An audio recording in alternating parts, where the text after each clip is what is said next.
دلار 80,000 تومان رو رد کرد. این 200 دلار کانادا است، درآمد 2 روزه یک کارگر معمولی تو کانادا و حقوق 1 ماه یک کارگر ایرانی تو ایران.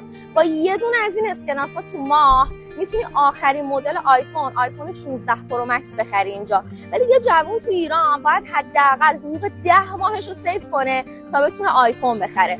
این ماشینی که میبینین پشت سر من پارکه، آخرین مدل 2025 فول آپشن کیا رو با 1/5 معمولی ترین کار تو کانادا میتونی سوار شی. ولی توی ایران اگه یه جوون ایرانی باباش نداشته باشه چقدر باید کار کنه که بتونه حتی همون پرایدو بخره اصلا. پارسال که من همین موقع اومدم کانادا دلار بود 38,000 تومان. 5 ماه پیش که اومدم بود 42,000 تومان و الان شده 58,000 تومان. به کجا داریم میریم ما؟ سفره مردم هر روز داره کوچیک‌تر میشه. با خانواده‌ام، با دوستام که تو ایران حرف میزنم، یا اینترنت ندارن، یا آنتن ندارن، یا برق ندارن، یا گاز ندارن، یا هوا آلوده است.